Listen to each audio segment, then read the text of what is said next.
میں نے ساری زندگی مسجد کی خدمت میں گزاری الحمدللہ، صدر میں قدیمی مسجد میں بھی اور جامع مسجد میں بھی فرائض سر انجام دیتے رہے، اذان دیتے رہے۔ مسجد کی خدمت کرنا یہ بہت بڑا درجہ ہے۔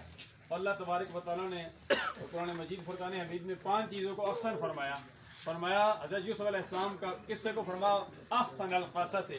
اللہ تبارک و تعالیٰ نے انسان کو فرمایا احسن فی احسن تقویم۔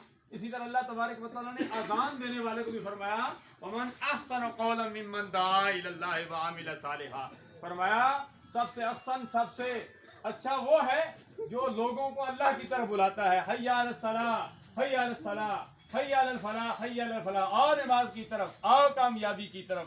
الحمدللہ اللہ کی بارگاہ میں دعا کرتے ہیں اللہ تبارک و تعالیٰ بابا کرم داد کی اہلیہ مرحومہ کو اپنی کہ آنے والی منزلیں آسان فرمائے، ان کو جنت میں اعلیٰ مقام عطا فرمائے۔ ابھی پتہ لگ رہا تھا کہ یہاں کئی نماز جنازے ہوئی ہے، ایک سید زادے کا بھی نماز جنازہ تھا، کئی عوام تھے ہر فیملی سے، سارے سید ہوں یا جو بھی ہوں سب سرکار عبد اکرام صلی اللہ علیہ وسلم کے امتی ہے، غلام ہے، لیکن سید جو ہے سرکار عبد اکرام صلی اللہ علیہ وسلم کی اولاد میں سے ہیں۔ اللہ سادات کرام کی توسط سے مرحومہ کی آنے والی منزلیں آسان فرمایا۔ کل خواجہ محمد افتخار خان خواجہ ٹینٹ سروس والے کی نماز جنازہ شہر میں تھی، نماز جنازہ، اور اسی طرح کل جو ہے ہمارے جامعہ کے فیض یافتہ حوالدار عزیز اللہ صاحب کی والدہ محترمہ کی نماز جنازہ جیلوں میں ہے۔ اللہ ان کو بھی اور مرحومہ کو بھی اور آپ میں بھی